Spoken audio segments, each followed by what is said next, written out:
join me today as I take you through the step-by-step process of creating this awesome hand pose with force, form, shape, and anatomy. So my first reaction to this reference is, oh my God, look at that big shape, right? The palm, the hand, right? So that big shape in there in the middle, I'm trying to define that. But I'm also like very intrigued with that thumb coming out. You see, I'm putting a lot of cross contour lines as the thumb and the other fingers are coming out towards us. So you will see me actually using a lot of these cross contour lines in order to show that foreshortening. Remember, foreshortening is the shortening of the form because of perspective. So that thumb that's coming out towards us is going to be shorter looking, yeah, because of the foreshortening, because of perspective, right? It's coming out towards us. Now here, I'm trying to refine that palm shape to look more real, to look more close to the reference, and I'm really trying to bring in that fleshiness into the palm. You see, I defined the top shape of the palm, right? This volume, the pinky and the thumb volume as well. And then here, I'm just trying to attach the wrist and the forearm, right? So from the wrist to the forearm, the volume gets thicker and thicker. And here in the middle, I'm just really trying to put down some tendons, right? There's a lot of tendons that runs through your hands at the bottom, at the top of the hand. Just trying to define those. So once I'm happy with the connection of the wrist and the shape of the hand, I'm going to start drawing some fingers. So for the fingers, the easiest way to go about it is again gesture first and then adding the forms to it. So for the gesture, you see like those two arrows that I just drew. The force is at the top of the finger and then it switches to the bottom of the finger right at the very end. Yeah, you see, I just drew another finger with the same principle. And then that curve at the end, at the bottom, is also giving us a great opportunity to draw in some cross contour lines. And then once I'm happy with those, those angles and the gesture of the fingers, I can start to put some tubular structures or cubical, like boxier structures to the fingers themselves, and then start defining more and more details here. So as you can see, I switch my grip from a overhand grip to a tripod grip. This is called the tripod grip, or writing grip. You can call it a writing grip if you want to. And it just gives me more control. So let's say if I want to draw a nail or something like very precise, I would just go with the tripod grip. And then again, see here, I switched again with an overhand grip in order to, draw more flowy. As you can see me like doing a lot of soft touch. So it's a great grip for that purpose. Now here, I've started to do some detailings on the thumb side. And that line that I just drew, it's a guideline for the perspective. So when I draw the nail, I want to make sure that it follows the same perspective, right? That line on the knuckle, that cannot be different from the line on the nail. And here I have started to put some cross contour as well on the thumb side. If you try to actually do that same pose as in bringing your thumb closer towards the pinky and pinky towards the thumb, you'd see this massive muscle, like a hunk of muscle, on the hand just pops out on the thumb side. And that's called the thenar eminence, this shape here. And that opposite shape on the pinky side is called the hypothenar eminence.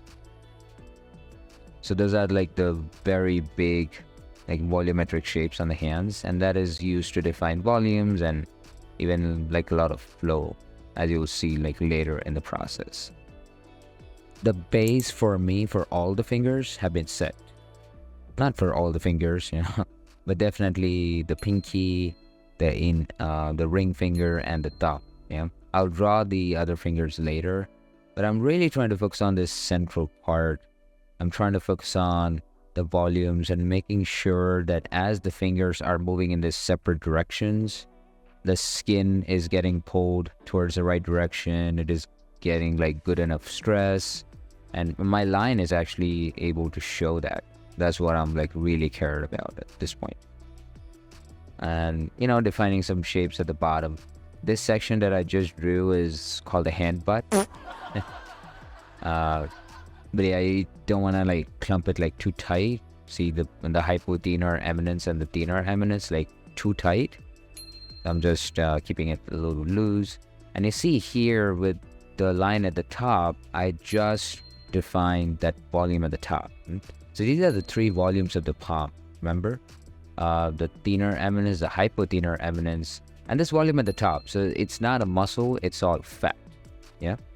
And just detailing a little bit more for that hand butt. And then I'm taking those darker lines and I'm trying to define some tendons, that are going in through this wrist side. There's a lot of tendons, that goes through the top of the hand, the bottom of the hand. The hand is all controlled by the tendons of the forearm muscles. The muscles in the forearm, they send their tendons into the hand from both the ends. Now, at this point, it's all about just refining. Most of the blocking is there. I have the 3 fingers, obviously. The 2 fingers are missing, but you'll see me drawing them later. And here you just saw, I just defined that nail. Taking the same perspective line as that knuckle line that I drew before, and then using that as a guideline to draw that nail. Giving it some volume at the wrist, trying to make sure that wrist is connected very well to the hand. And here comes the second nail right there. I just might have a whole nother class on drawing just nails. So yeah, every part of the hand can be just its whole separate video, basically, because there's so much, so much to learn within this. And see, here comes the middle finger coming out towards us. And I'm again just using the cross contour lines to make sure to create that illusion, that it's like coming out towards us. In these kind of views, it becomes like a little difficult, a little tricky to define that curve at the top and then switching that curve to the bottom of the finger at the very end and then putting in 2 straights on the opposite side. But you draw like a few hundred fingers and then you'll really get the idea. And here comes my favorite part. I'm just gonna use sculpting in order to draw a lot of those lines, those flowy lines, in order to create more motion and flow inside his hand. Yeah? And you'll see me actually draw these lines across the whole hand, wherever there's required, obviously. So, usually the pinky side over here in this pose and the thumb section. If you actually try to do the same pose, you'll see like what I'm really talking about. There are a lot of those fat pads and the skin folds that are going to be formed. Yeah, you see over there on the fat pad as well. Fast forward a little bit. I'm drawing this nail over here using the tripod grip because it needs those precise lines, like super dark lines, the small plane changes and such. And now it's time for some sweet rendering. So you'll see me define some core shadows here. And do let me know if you want a lighting video where I can explain the basics of lighting and such. But for now, I've just added the core shadows and I've darkened the shadow side, right? The shadow family here. Yeah, it's just gonna give us like a light direction. Here I am working on the core shadows of the wrist area, and there's these like very small nuances that I'm trying to capture here. And the shadow side, I'm just going to flatten this out, and you'd also see me smudging a little bit with my thumb. So that's also what I'm doing in order to, it's kind of like not blend it together as much, but just removing that harshness, of the strokes, if there's any. Yeah, that's what I'm doing over here. So you'll see me drawing those meticulous shadows here and there. What you just want to make sure is you're not going like too deep, and then just like ruin it all together. What you want to make sure that you're working on the superficial level on the big ideas first. And once you're happy with those, then you can always go to those smaller details and shapes. And here you actually see me draw some, some shadows on the finger side. And this is going to keep going for the rest of the hand as well.